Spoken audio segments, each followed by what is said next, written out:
Hello friends, I am MD Harun Al Rashid and it's your YouTube channel Harun Biozone. Today, in this video, I will describe transcription process from the chapter Molecular Basis of Inheritance Class 12 NCERT Biology, especially for NEET aspirant. তো আজকে আমি এই ভিডিওতে class 12 এর molecular basis of inheritance এর যে transcription process এটা completely in details আলোচনা করব। তো চলো দেরি না করে আমরা শুরু করি। ফার্স্ট অফ অল হচ্ছে হোয়াট ইজ ট্রান্সক্রিপশন। তো ডিএনএ এর মধ্যে যে কোড থাকে সেই কোডটা সেন্ট্রাল ডগমা প্রসেসের মাধ্যমে বেরিয়ে আসে, তার নাম হচ্ছে কোডটা প্রকাশ ঘটে। সেই প্রকাশ ঘটে কার মাধ্যমে? ডিএনএ থেকে যখন ডিএনএ তৈরি হয়, আমাদের ডিএনএ থেকে ডিএনএ তৈরি হচ্ছে তখন সেটাকে আমরা বলছি কি রেপ্লিকেশন, যেটা আমরা এর আগের ভিডিওতে আলোচনা করেছি। ওর ডেসক্রিপশন এই ভিডিওর ডেসক্রিপশনে দেওয়া থাকবে ওর লিঙ্ক। ডিএনএ থেকে যখন এমআরএনএ তৈরি হচ্ছে তখন সেই প্রসেসটাকে আমরা বলছি ট্রান্সক্রিপশন। এটা হচ্ছে ডিএনএ থেকে ডিএনএ হচ্ছে রেপ্লিকেশন, আর ডিএনএ থেকে এমআরএনএ তৈরির পদ্ধতিকে বলা হচ্ছে ট্রান্সক্রিপশন, আর এমআরএনএ থেকে প্রোটিন তৈরি হওয়ার পদ্ধতিটাকে আমরা বলছি ট্রান্সলেশন। হলো? তো এবার এই যে আমরা আজকে পড়বো ডিএনএ থেকে কিভাবে এমআরএনএ তৈরি হচ্ছে, ডিএনএ এর মধ্যে যে কোড থাকছে সেই কোডটা কিভাবে এমআরএনএ এর মধ্যে চলে আসছে।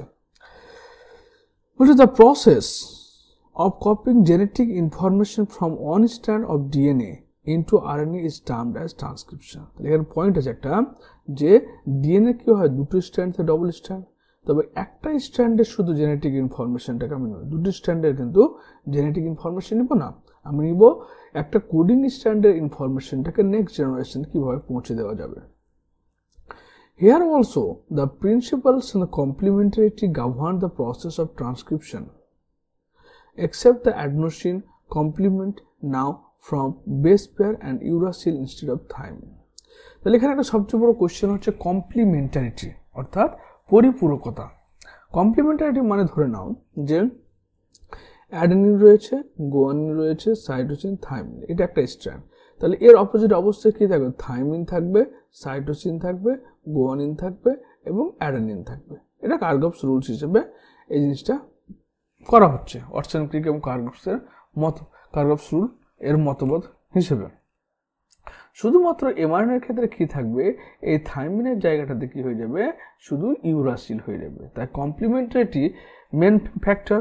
কমপ্লিমেন্টারিটি মিনস আইডেন্টিক্যাল না, কিন্তু যে একই রকম হবে। এটা কি হচ্ছে? পরিপূরক বেস।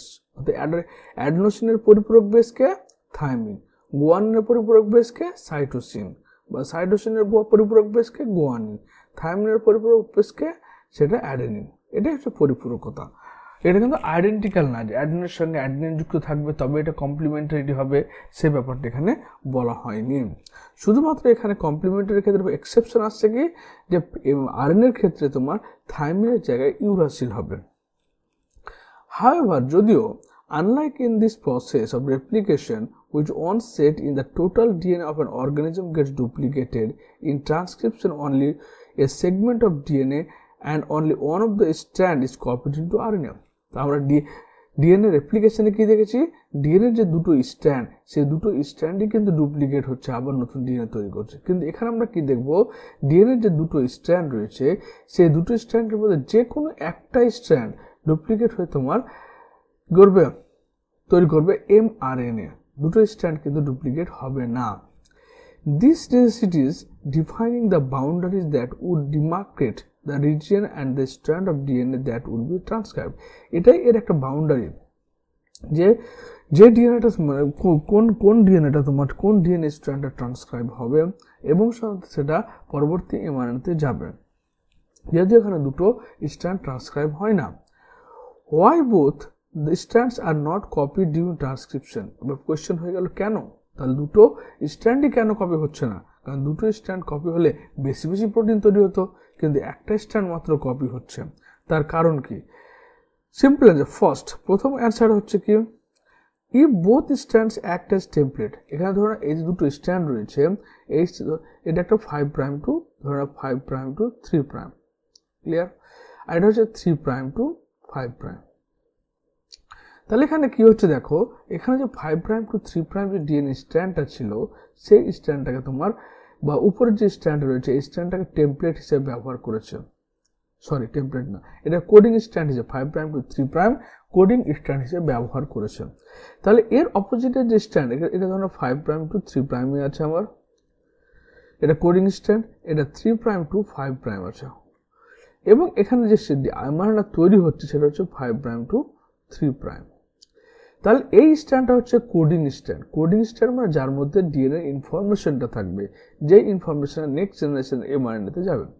আর এই স্ট্র্যান্ড হচ্ছে টেমপ্লেট স্ট্র্যান্ড, কারণ এটাকে ছাঁচ হিসাবে ব্যবহার করবে। দেখো এখানে এই যে স্ট্র্যান্ড, মানে এই স্ট্র্যান্ডের কমপ্লিমেন্টারি স্ট্র্যান্ড কোনটা? এটা। এবার এটা এই কমপ্লিমেন্টারি স্ট্র্যান্ডটা কি করে টেমপ্লেট হিসেবে ব্যবহার করছে, এবং টেমপ্লেট হিসেবে ব্যবহার করার ফলে সেখানে 5 প্রাইম টু 3 প্রাইম ডাইরেকশনে তোমার কি হচ্ছে, নতুন একটা স্ট্র্যান্ড তৈরি হচ্ছে। কিন্তু এখানে যে স্ট্র্যান্ডটা তৈরি হলো, একবার লক্ষ্য করো যে এখানে অ্যাডেনিন রয়েছে, থাইমিনের জায়গায় শুধু ইউরাসিল হয়েছে, গুয়ানিনের জায়গায় গুয়ানি আছে, অ্যাডেনিনের জায়গায় অ্যাডেনিন আছে, শুধু থাইমিনের জায়গায় ইউরাসিল রয়েছে, সাইটোসিনের জায়গায় সাইটোসিন, থাইমিনের জায়গায় ইউরাসিল, সাইটোসিনের জায়গায় সাইটোসিন, গুয়ানিন। মানে এই যে আমার কোডিং স্ট্র্যান্ডটা, সেই কোডিং স্ট্র্যান্ডের ডুপ্লিকেট কপি কিন্তু আমার এমআরএনএ তৈরি করলো। কাকে? এই কমপ্লিমেন্টারি স্ট্র্যান্ডটাকে ছাঁচ হিসেবে ব্যবহার করে। কেন এটা হচ্ছে? কারণ আমাদের যে এমআরএনএ পলিমারেজ রয়েছে, এমআরএনএ পলিমারেজ যে এনজাইমটা রয়েছে, সেই এনজাইমটা তোমার এমআরএনএ সিনথেসিস করে শুধুমাত্র 5 প্রাইম টু 3 প্রাইম ডাইরেকশনে। এবার ধরুন এই স্ট্র্যান্ডটা অলরেডি 5 প্রাইম টু 3 প্রাইম আছে। তো এবার যদি এখান থেকেই হয়, এখান থেকে যদি তোমার এই স্ট্র্যান্ড থেকে যদি আমি টেমপ্লেট মানে এমআরএনএ তৈরি করি, তাহলে আমার যে নতুন স্ট্র্যান্ডটা তৈরি সেটা 3 প্রাইম টু 5 প্রাইম ডাইরেকশন হবে, যেখানে আরএনএ পলিমারেজ কাজ করবে না। কিন্তু যদি এই স্ট্র্যান্ডটাকে আমি টেমপ্লেট হিসেবে ব্যবহার করি, তাহলে এর অপোজিট স্ট্র্যান্ড কি হবে? 5 প্রাইম টু 3 প্রাইম। সুতরাং RNA polymerase 5 prime to 3 prime ডাইরেকশনে কাজ করবে, সেই জন্য এই স্ট্র্যান্ডটাকে তোমার ব্যবহার করবে।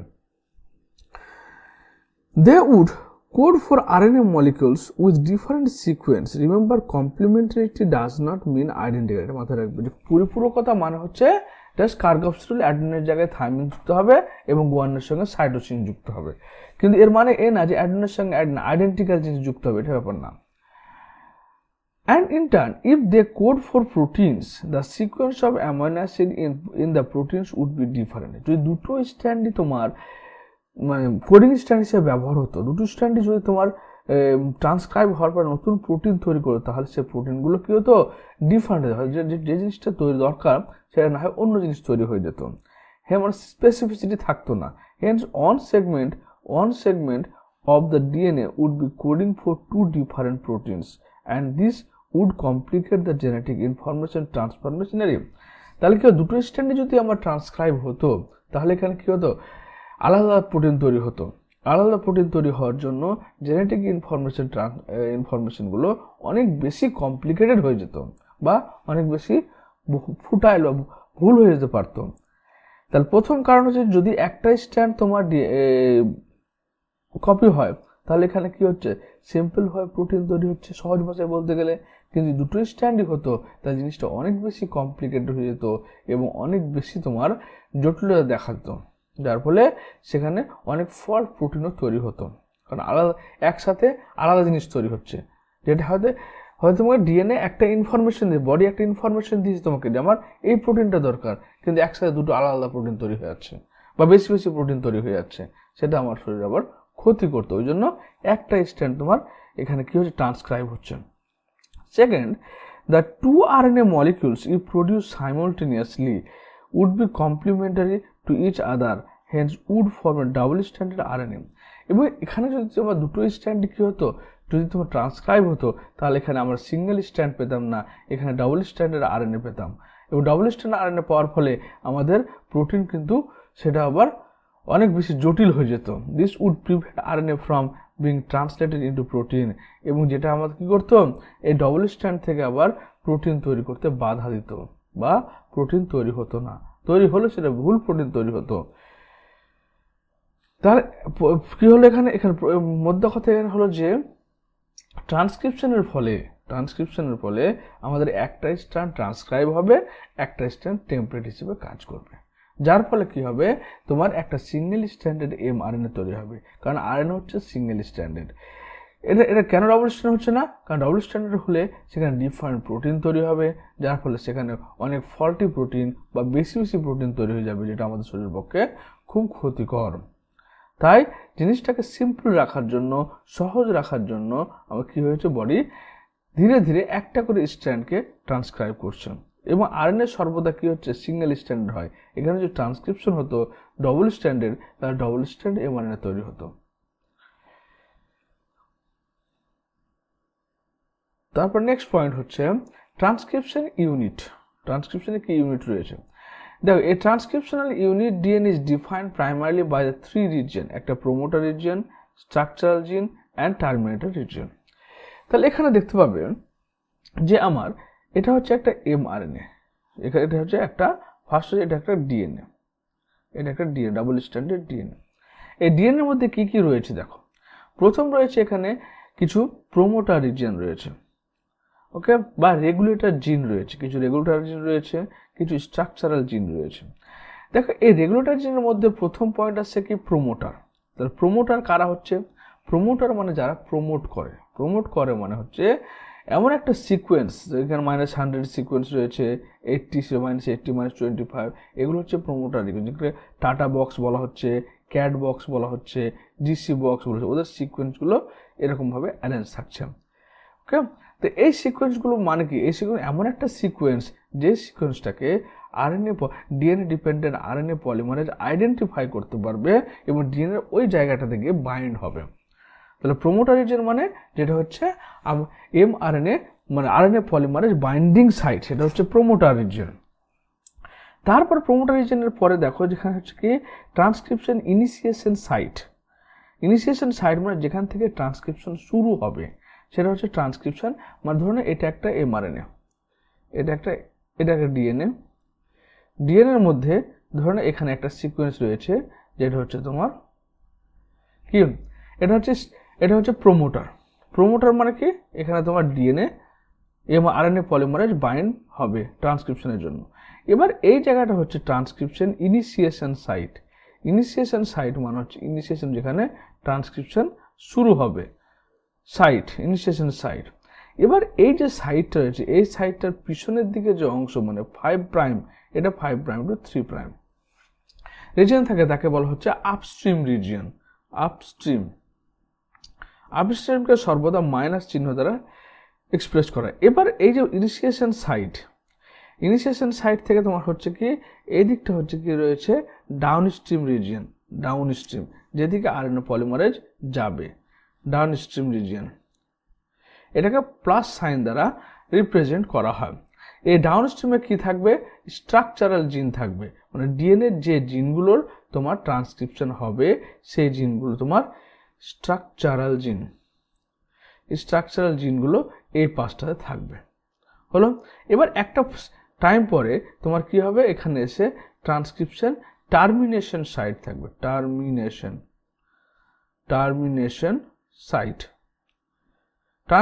সাইট অর্থাৎ এখানে ট্রান্সক্রিপশনটা শেষ হয়ে যাবে। তাহলে এটা কি হচ্ছে, এবার এই যে মধ্যখানে যে স্ট্রাকচারাল জিন বা গঠনগত জিনগুলো থাকছে, সেই জিনগুলো দু রকমের হতে পারে। একটা মনোসিস্টোনিক, হয়তো এটা পুরোটাই একটাই জিন, একটা জিনের এক পাশে ট্রান্সক্রিপশন স্টার্ট সাইট, একটা ট্রান্সক্রিপশন টার্মিনেশন সাইট রয়েছে। অথবা হয়তো কি এই স্ট্রাকচারাল জিনের মধ্যে অনেকগুলো জিন রয়েছে, সেই জিনগুলো তখন কি হবে, তোমার ইনিশিয়েশন সাইট, টার্মিনেশন সাইট, এভাবে যাবে। তারপর হচ্ছে স্ট্রাকচার হলো, তবে টার্মিনেটর মানে সেখানে শেষ হচ্ছে। There is a convention in defining the 2 strand of DNA in the structural genes of transcriptional unit. তাহলে এখানে স্ট্রাকচারাল জিনগুলো হচ্ছে তোমার transcriptional unit, okay. Since 2 strands have opposite polarity, দুটো স্ট্র্যান্ড অবশ্যই অপোজিট পোলারিটি, মানে একটা 5 প্রাইম টু 3 প্রাইম, একটা 3 prime to 5 prime. DNA dependent RNA polymerase, তাহলে DNA dependent RNA polymerase also catalyse the polymerization in only one direction, that is 5 prime to 8 prime. মনে রাখবে যে এই যে আরএনএ ডিএনএ ডিপেন্ডেন্ট কেন বলছে, কারণ ডিএনএ এর উপর নির্ভর করে তো তার এমআরএনএ তৈরি করবে, ওই জন্য ডিএনএ ডিপেন্ডেন্ট আরএনএ পলিমারেজ বলা হচ্ছে।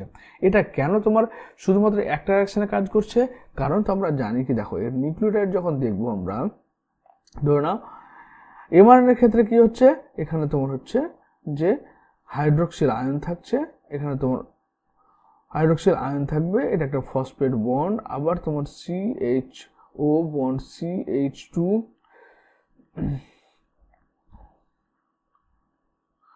এখানে নাইট্রোজেন বেস যুক্ত থাকবে, এখানে নাইট্রোজেন বেস যুক্ত থাকবে। এবার 1 নম্বর কার্বন, 2 নম্বর কার্বন, 3 নম্বর, 4 নম্বর, 5 নম্বর, 5 নম্বরে কি থাকছে, CH2O ফসফেট ট্রাইফসফেট ধরনের থাকছে। তাহলে আমাদের mRNA সিনথেসিস কোন দিকে হচ্ছে, এই যে 5 এটা হচ্ছে 5 প্রাইম, ধরুন এটা হচ্ছে 5 প্রাইম, আর এটা সিনথেসিস হচ্ছে কোথায়, এই যে 3 প্রাইম, এই 3 প্রাইমের দিকে সিনথেসিস হচ্ছে, অর্থাৎ এই যে 3 প্রাইমের দিকে সিনথেসিস হচ্ছে। এই জন্য কি হবে, আরএনএ মানে এটা একটা নিউক্লিওটাইড আর এটা একটা নিউক্লিওটাইড, এই দুটো নিউক্লিওটাইড পরস্পরের সঙ্গে কার দ্বারা যুক্ত রয়েছে, ফসফোডাইএস্টার বন্ডের দ্বারা যুক্ত রয়েছে, এবং সেটা 5 প্রাইম থেকে কোন দিকে যাচ্ছে, 3 প্রাইমের দিকে যাচ্ছে। ওই জন্য আরএনএ পলিমারেজ সর্বদা তোমার কি হচ্ছে, 5 প্রাইম টু 3 প্রাইমের দিয়ে কাজ করবে, 3 প্রাইম টু 5 প্রাইমের দিয়ে কাজ করবে না, এটা একদম মাথায় যাতে থাকে। ডিএনএ পলিমারেজ বলো, আরএনএ পলিমারেজ বলো, সবাই কিন্তু কাজ করবে শুধুমাত্র 5 প্রাইম টু 3 প্রাইম ডাইরেকশনে, কারণ 3 প্রাইম রিজিয়নে তোমার নতুন নিউক্লিওটাইড যুক্ত হয়। That is the polarity of 3 prime to 5 prime act as template. এই আরেকটা মনে রাখবে এখানে, যে যখন আমরা একটা ধরুন এটা একটা যদি ডিএনএ আঁকি, এটা একটা যদি ডিএনএ আঁকি, তাহলে ডিএনএ কি কটা স্ট্র্যান্ড রয়েছে, 5 প্রাইম টু 3 প্রাইম, আর একটা হচ্ছে 3 প্রাইম টু 5 প্রাইম। ক্লিয়ার? এবার বলছে যে এখানে বলছে যে একটা হচ্ছে কি, এটা হচ্ছে কমপ্লিমেন্টারিটি আর অপোজিট ডাইরেকশন রয়েছে পোলারিটি। এবার কে টেমপ্লেট হিসেবে কাজ করবে আর কে তোমার হচ্ছে কোন স্ট্যান্ড, কোডিং স্ট্যান্ড হিসেবে কাজ করবে। মনে রাখবে যে 5 প্রাইম টু 3 প্রাইম যে ডিএনএটা রয়েছে, 5 প্রাইম টু 3 প্রাইমের যে স্ট্যান্ডটা রয়েছে সেটা সর্বদা হবে কোডিং স্ট্যান্ড, আর যেটা হচ্ছে 3 প্রাইম টু 5 প্রাইম স্ট্যান্ড থাকবে সেটা হচ্ছে নন কোডিং স্ট্যান্ড। কেন? কারণ আমাকে হচ্ছে কি, যখন এমআরএনএ তৈরি করতে হবে তখন সেটা কোন দিকে হবে, 5 প্রাইম টু 3 প্রাইমের দিকে হবে, অর্থাৎ এই 5 প্রাইম টু 3 প্রাইমের দিকে হবে। এবার এটার সঙ্গে তো এটা সমান হবে না, মানে যে স্ট্যান্ড 5 প্রাইম টু 3 প্রাইম যে রেড কালার এমআরএনএটা তৈরি হচ্ছে সেটা অপোজিট একটা স্ট্যান্ড তৈরি হচ্ছে, মানে 3 প্রাইম টু 5 প্রাইম ডিএনএ স্ট্যান্ডের অপোজিট তৈরি হচ্ছে, তবেই তো আমার এই কোডিং স্ট্যান্ডের ইনফরমেশনটা এক হবে, মানে এটাও 5 প্রাইম টু 3 প্রাইম, এটাও 5 প্রাইম টু 3 প্রাইম তৈরি হবে। বলেই মনে রাখবে, এটা মাথায় ঢুকিয়ে নাও যে 3 prime to 5 prime DNA strand সবসময় টেমপ্লেট বা ছাঁচ হিসেবে ব্যবহৃত হবে, এবং 5 প্রাইম টু 3 প্রাইম স্ট্র্যান্ডটা কোডিং স্ট্র্যান্ড হিসেবে ব্যবহার হবে, তবে এখানে আরএনএ পলিমারেজ কাজ করতে পারবে। The other strand which has a polarity 5 prime to 3 prime and the sequence same as RNA except thymine at the specific uracil is displaced during the transcription. এবং অন্য স্ট্র্যান্ড যেটা 5 প্রাইম টু 3 প্রাইমে গেছে, যেটা কি এমআরএনএ এর মধ্যে duplicate হিসেবে আসবে, এই এমআরএনএ এর মধ্যে শুধুমাত্র এখানে কি হবে, এখানে যে এখানে এই উদাহরণটা দেখো, তাহলে এই উদাহরণটা যে আমরা এখানে দিয়েছি, এখানে দেখো 3 প্রাইম টু 5 প্রাইমের দিকে একটা স্ট্র্যান্ড রয়েছে, একটা হচ্ছে 5 প্রাইম টু 3 প্রাইমের দিকে একটা স্ট্র্যান্ড রয়েছে, এই স্ট্র্যান্ড 5 প্রাইম টু 3 প্রাইম, এটা হচ্ছে 3 প্রাইম টু 5 প্রাইম। তো 3 প্রাইম টু 5 প্রাইমটাকে আমি রেড কালার দিয়ে লিখেছি, এবং 5 প্রাইম টু 3 প্রাইমটাকে আমি ব্লু কালার দ্বারা লিখেছি। এবার আমার মনে রাখবো আরএনএ পলিমারেজ কাজ করে কোন দিকে, 5 প্রাইম টু 3 প্রাইমের দিকে। তো 5 প্রাইম টু 3 প্রাইম দেখতে গেলে কি, আমার 3 প্রাইম টু 5 প্রাইমের যে স্ট্র্যান্ডটা রয়েছে সেই স্ট্র্যান্ডের অপোজিট স্ট্র্যান্ড কি 5 প্রাইম টু 3 প্রাইম হবে।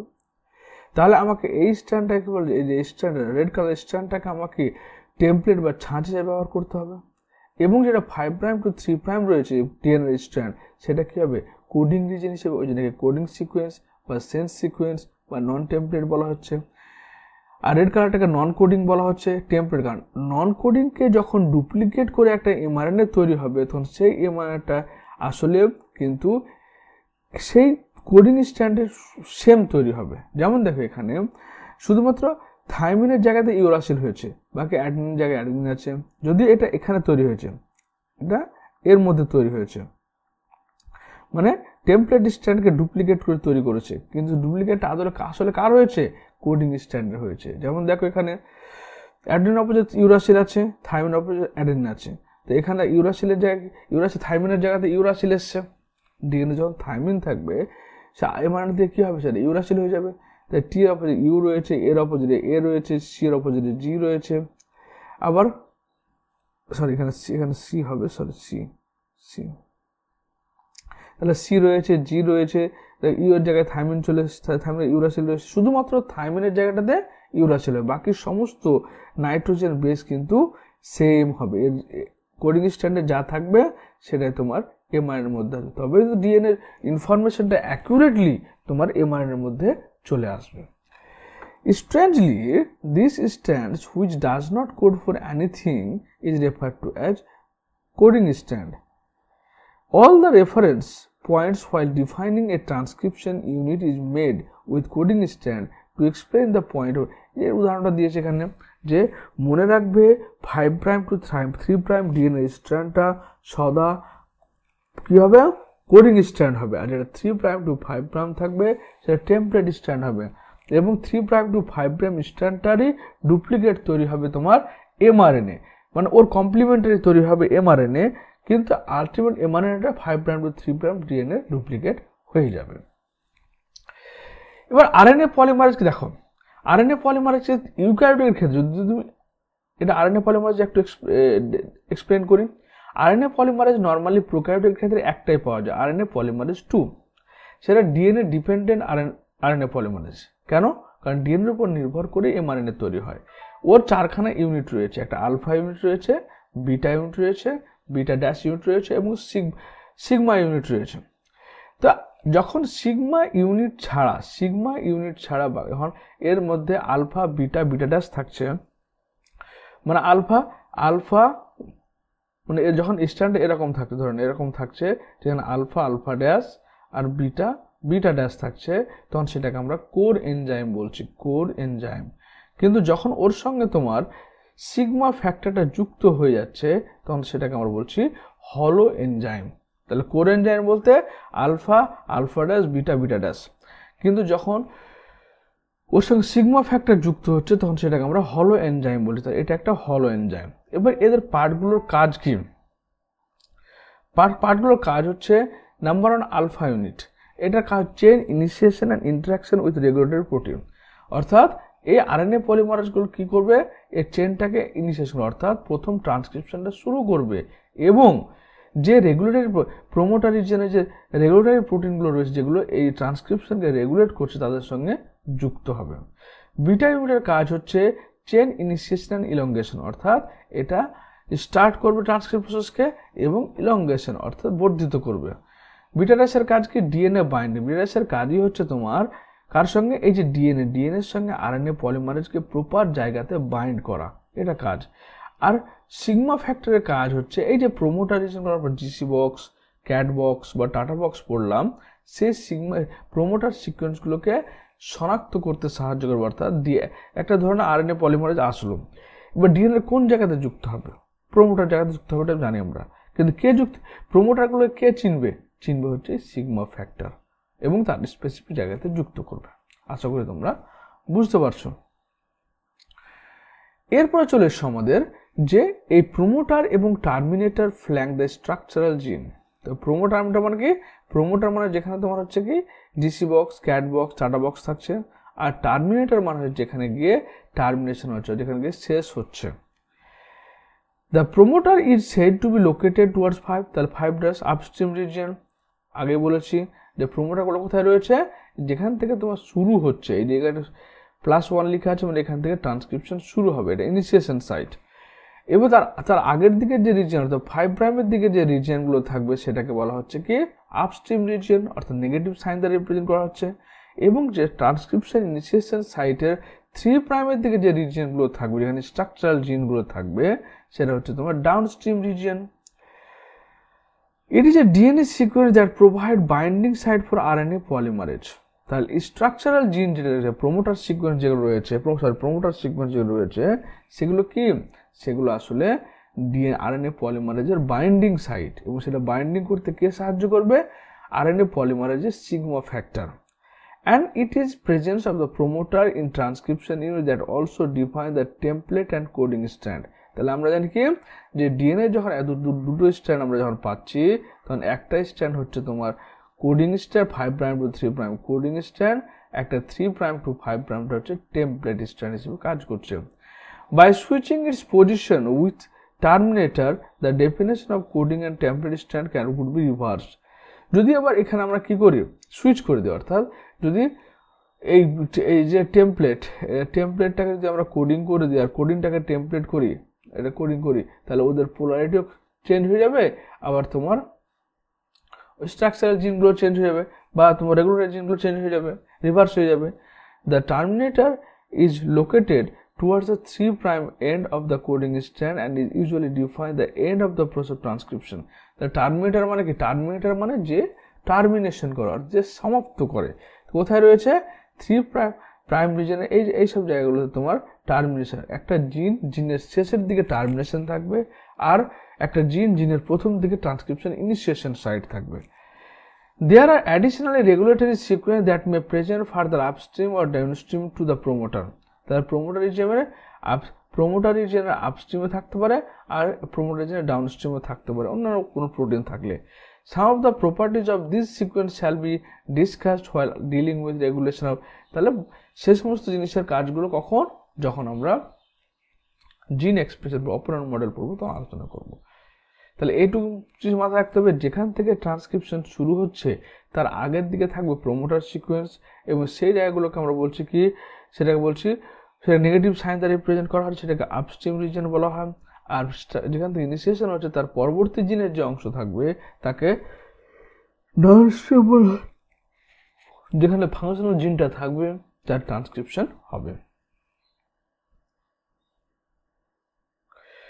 এরপর চলে আসছে আমরা ট্রান্সক্রিপশন ইউনিট অ্যান্ড দ্য জিন।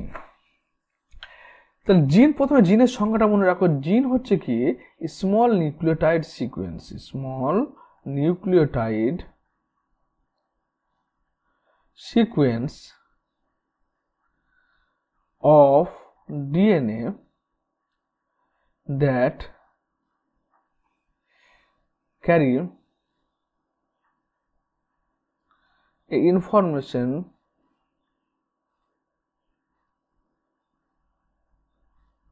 to produce a polypeptide, মানে প্রোটিন। এটা জিনের সংজ্ঞা, যে ডিএনএ একটা ক্ষুদ্রতম অংশ, যে অংশটা একটা প্রোটিন তৈরির বা পলিপেপটাইড তৈরির বার্তাকে বহন করে। এ জিন is defined as a functional unit of inheritance. কারণ ডিএনএ কি, যে ফাংশনাল পার্ট বা কার্যকারী অংশ, সেটার নাম হচ্ছে জিন, এবং এই জিনটাকে ওর বংশগত বৈশিষ্ট্যকে একজনের থেকে পরবর্তী জনতে নিয়ে যায়। যদিও there is no ambiguity that the genes are located on the, যদিও এখানে কোনো দ্বিমত নেই যে ডিএনএর উপরে জিনগুলো অবস্থান করে। It is difficult to literally define a জিন টার্ম ডিএনএ সিকোয়েন্স। এটা খুব কঠিন যে একটা ডিএনএ সিকোয়েন্স হিসেবে জিনকে আমরা নির্ধারণ করব। The DNA sequence coding for tRNA or RNA molecules also define a জিন, মানে ডিএনএ যে অংশটা কোনো একটা জিনিসকে কোড করবে, সে টিআরএনএ হতে পারে, সে রাইবোজোম, সেটা হচ্ছে জিন। However, by defining a cistron and a segment of DNA coding for a polypeptide, সিস্ট্রন হচ্ছে যখন জিন কথাটা আবিষ্কার হয়নি তার আগে সিস্ট্রন বলা হতো। তো সিস্ট্রন হচ্ছে একটা সেগমেন্ট অফ ডিএনএ একটা পার্ট, যে পার্টটা তোমার কি করছে, একটা পলিপেপটাইডকে নির্ধারণ করছে। দ্য স্ট্রাকচারাল জিনের transcription unit could be said monocistronic এবং পলিসিস্টনিক। এর আগের পেজে তোমরা দেখলে মনোসিস্টনিক বলে। তা মনো মানে কি, একটা, আর সিস্টন মানে কি, ডিএনএ সিকোয়েন্স যেটা একটা নির্দিষ্ট পলিপেপটাইড বার্তা বহন করে। আবার এখানে জিনের সংজ্ঞা লিখেছি কি, একটা নিউক্লিওটাইড সিকোয়েন্স যেটা পলিপেপটাইড বার্তা বহন করে। সুতরাং সিস্টন মানেও জিন, আর সেটা হচ্ছে ডিএনএ সেগমেন্ট, এটা একটা পলিপেপটাইড বার্তা বহন করে। তাহলে কি বলছে, মনোসিস্ট এখানে ইউক্যারিওটিক এমআরএনএর ক্ষেত্রে ট্রান্সক্রিপশন এই জায়গাটাতে কি হচ্ছে, ট্রান্সক্রিপশন স্টার্ট হচ্ছে, বলে ট্রান্সক্রিপশন ইনিশিয়েশন সাইট। আগের দিকে রিজন হচ্ছে আনট্রান্সলেটেড রিজন, যেখানে তোমার কি থাকবে, যেখানে বিভিন্ন রেগুলেটরি প্রোটিনগুলো থাকবে, বিশেষ করে প্রোমোটার রিজনগুলো থাকবে, হলো।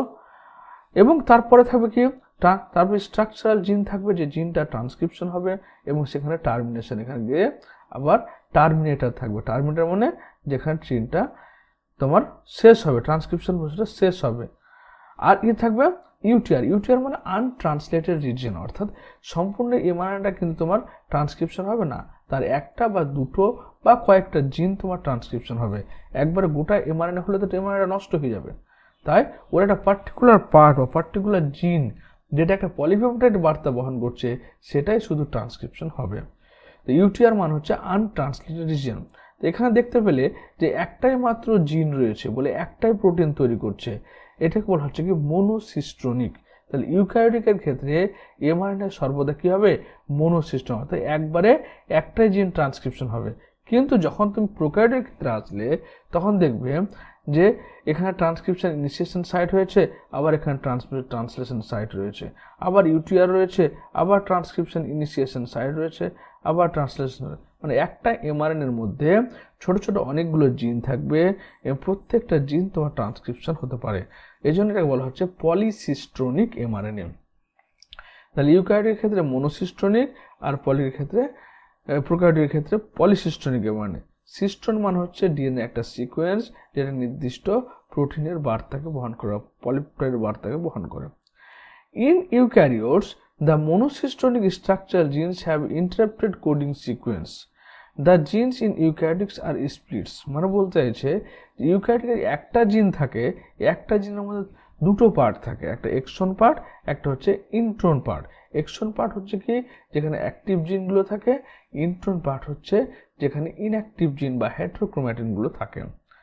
The coding sequence or express sequence are defined in the exon, and the exons are said to be those sequences that appear in mature process mRNA. The exons are interrupted by introns. মানে ধরো না এই DNA দেখো, DNA এই সিকোয়েন্সটা হচ্ছে একটা exon রয়েছে, মধ্যে ইন্ট্রন রয়েছে, আবার এক্সন রয়েছে। তাহলে এক্সন ইন্ট্রন এক্সন মানে এক্সন মানে কি সক্রিয় অ্যাক্টিভ জিন বহন করছে এরা, ইন্ট্রন মানে হচ্ছে কি ইনঅ্যাক্টিভ জিন বহন করছে, ইনঅ্যাক্টিভ জিনকে এরা বহন করছে। তাহলে অ্যাক্টিভ ইনঅ্যাক্টিভ অ্যাক্টিভ। এবার এই পরবর্তী কাজ হবে কি ইউক্যারিওটিকের ক্ষেত্রে ইন্ট্রনটাকে বের করে ফেলা এবং এক্সন দুটোকে যুক্ত করে দেওয়া, তবে একটা সক্রিয় এমআরএনএ তৈরি হবে।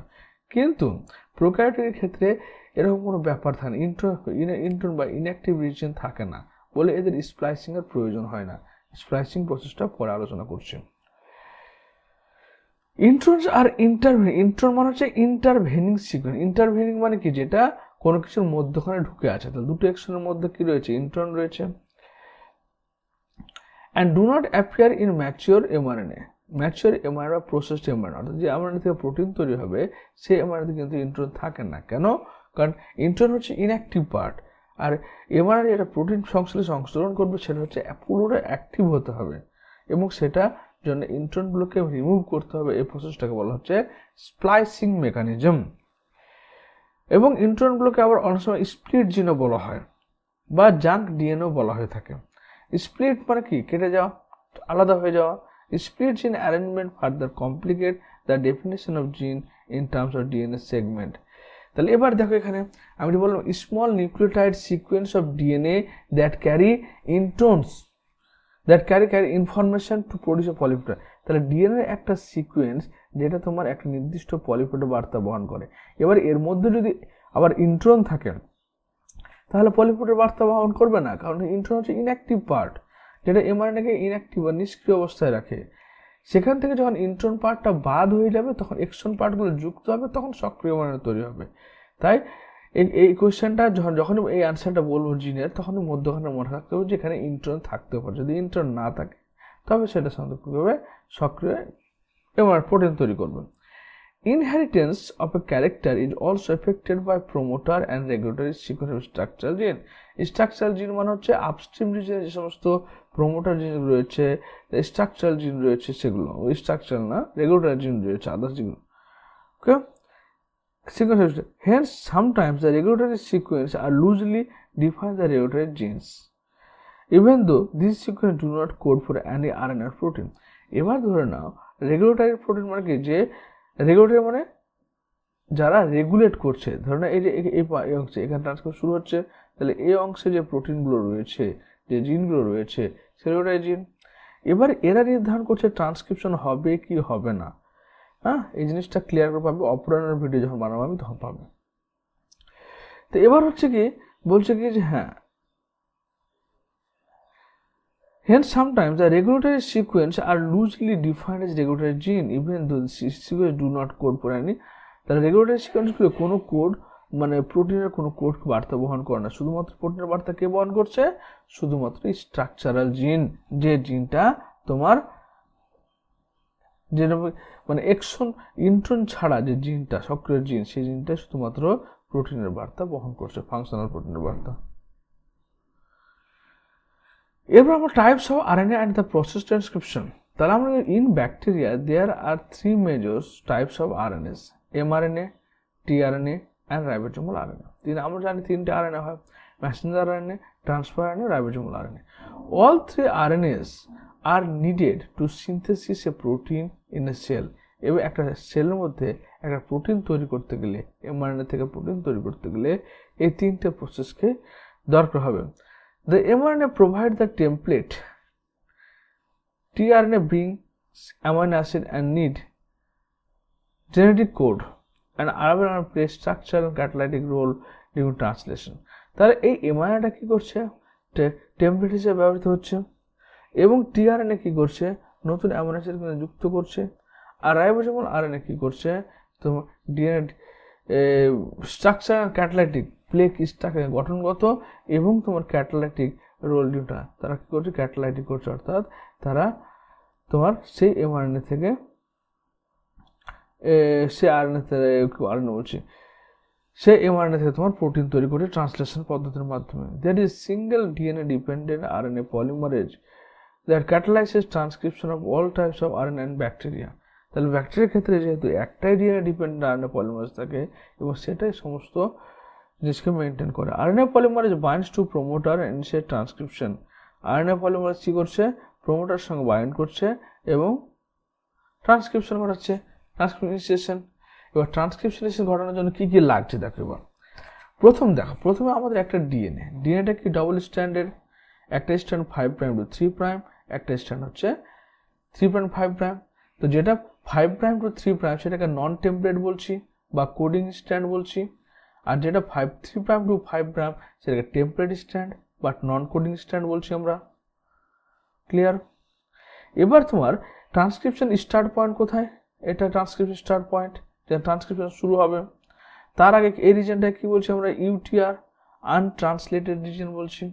তার আগে কি রয়েছে, ইউটিআর এমআরএনএর মধ্যে থাকবে, সরি এখানে কি রয়েছে, প্রোমোটার আপস্ট্রিম, এটা হচ্ছে আপস্ট্রিম যেখান থেকে ট্রান্সক্রিপশন শুরু হবে, তার 5 প্রাইমের দিকে রিজিয়নটাকে বলা হয় আপস্ট্রিম রিজন, এটা নেগেটিভ সাইন দ্বারা রিপ্রেজেন্ট করা হয়। এবং এটা কত রয়েছে, -25 বেস পেয়ার দূরে, অর্থাৎ স্টার্ট পয়েন্ট থেকে -25 বেস পেয়ার দূরে টাটা বলে একটা বক্স রয়েছে, টাটা বক্স। সেই টাটা বক্সটা কি প্রোমোটার রিজিয়ন মানে যেখানে সিগমা ফ্যাক্টর আরএনএ পলিমারেজকে বাইন্ড করবে। তা ট্রান্সক্রিপশন ফ্যাক্টর বাইন্ড হয়ে গেল, এখানে কি আরএনএ পলিমারেজটা বাইন্ড হয়ে গেল। বাইন্ড হওয়ার পরে তখন সেখানে কি হচ্ছে, এগুলো ট্রান্সক্রিপশন ফ্যাক্টর 1, 2, 3 ইত্যাদি। ওকে, এই ট্রান্সক্রিপশন ফ্যাক্টরগুলো কি করলো, আরএনএ পলিমারেজকে চিনলো, মানে এই আরএনএ পুরো না, সেই প্রোমোটার সিকোয়েন্সকে। তারপরে এসে আরএনএ পলিমারেজ 2 সেই রিজিয়নটাতে যুক্ত হলো, এবং যুক্ত হওয়ার পরে তখন যে কমপ্লেক্সটা তৈরি করলো তাকে বলা হচ্ছে ট্রান্সক্রিপশনাল ইনিশিয়েশন কমপ্লেক্স। অর্থাৎ এখানে কি কি থাকলো, তাহলে ডিএনএ থাকলো, তারপর তোমার কি আরএনএ পলিমারেজ 2 থাকলো, তারপর থাকলো তোমার আরএনএ পলিমারেজ 2, আর তোমার থাকছে কি ট্রান্সক্রিপশন ফ্যাক্টর টিএফ 1, 2, 3। ক্লিয়ার? এটা হচ্ছে কি ট্রান্সক্রিপশন ইনিশিয়েশন কমপ্লেক্স। তোমাকে যদি বলে ট্রান্সক্রিপশন ইনিশিয়েশন কমপ্লেক্সে কে কে থাকছে, তাহলে বলবে সেখানে আরএনএ পলিমারেজ, ট্রান্সক্রিপশন ফ্যাক্টর আর ডিএনএ থাকছে। ক্লিয়ার? এরপর নেক্সট পেজ চলে যাও, যে কিভাবে তোমার এবার প্রসেসগুলো হচ্ছে। তাহলে ইনিশিয়েশন কমপ্লেক্স আমার রেডি হয়ে গেছে, এটা initiation complex. Transcription initiation, it use nucleoside triphosphate as substrate and polymerizes in template dependent fashion following the rules of complementarity.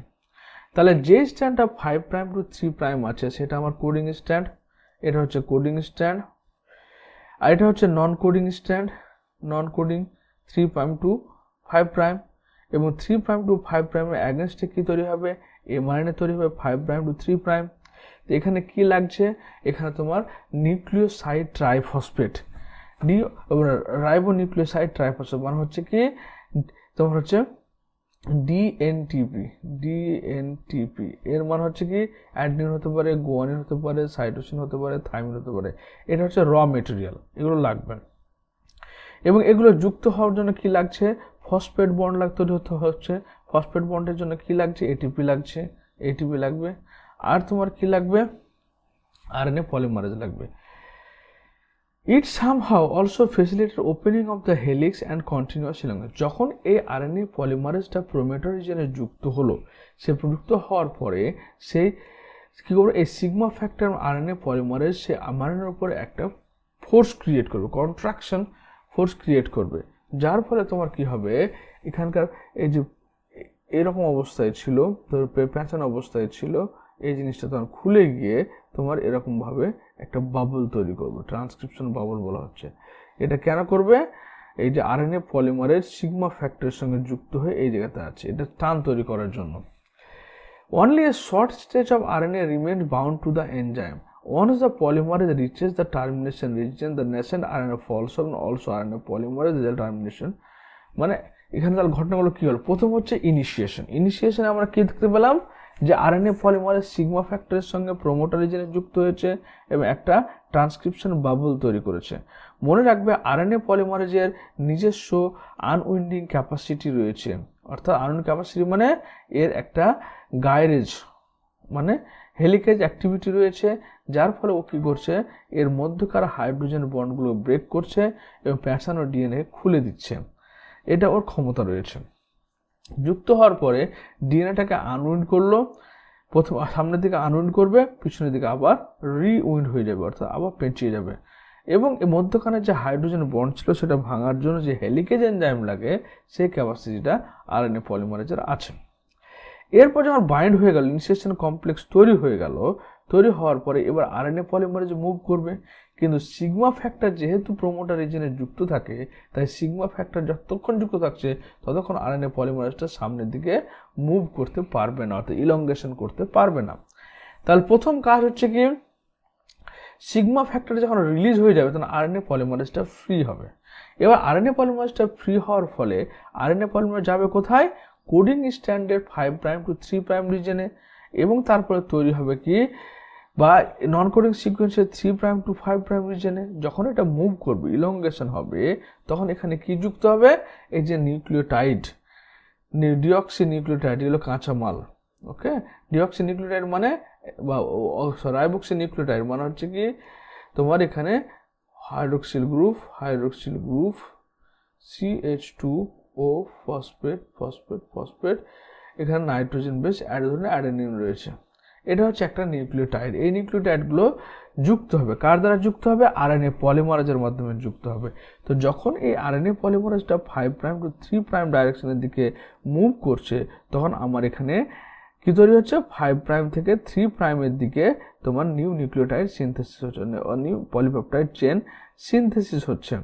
এরপরে কি হলো, টার্মিনেশন মানে হচ্ছে আরএনএ পলিমারেজে যাওয়ার পর একটা জিনের এটা একটা জিন এখানে স্টার্ট হয়েছে, এবার এখানে গিয়ে শেষ হবে। তো যখন টার্মিনেশন সাইটটা আসবে, যেখানে জিনটা শেষ হচ্ছে, সেই টার্মিনেশন সাইটটা আসার সঙ্গে সঙ্গে কি হবে, আরএনএ পলিমারেজ এখান থেকে ছুটে যাবে, অর্থাৎ আরএনএ পলিমারেজ রো ফ্যাক্টরে যুক্ত করে এখান থেকে বেরিয়ে গেল।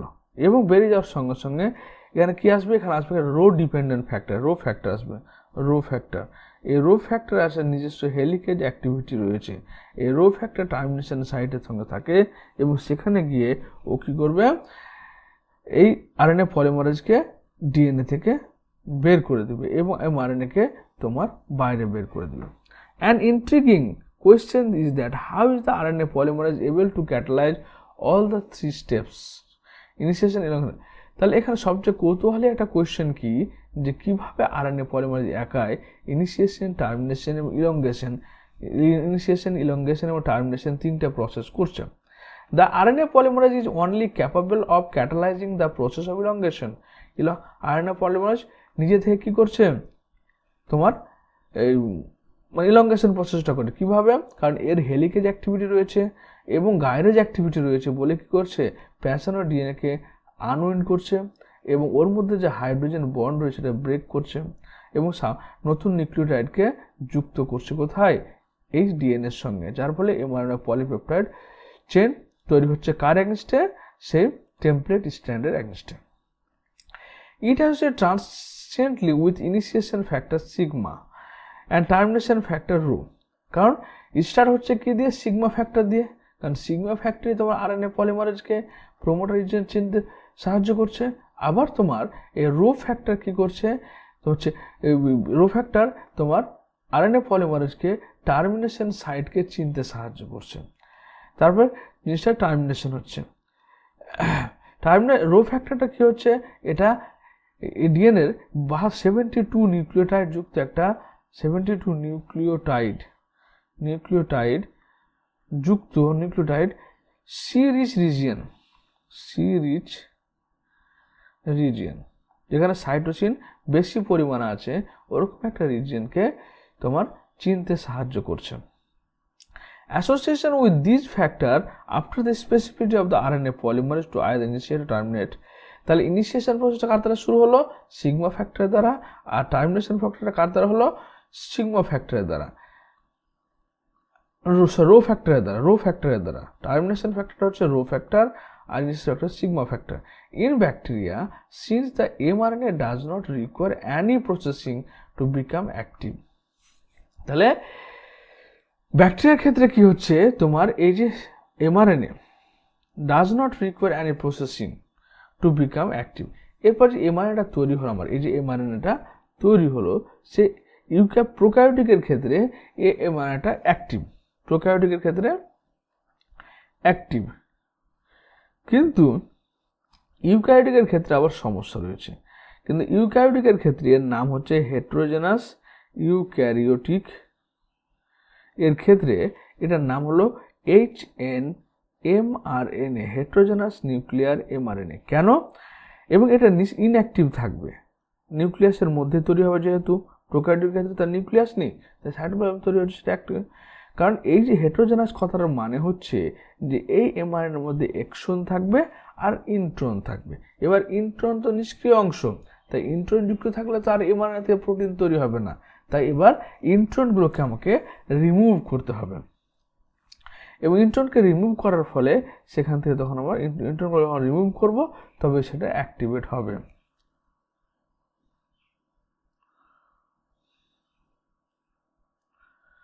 হলো,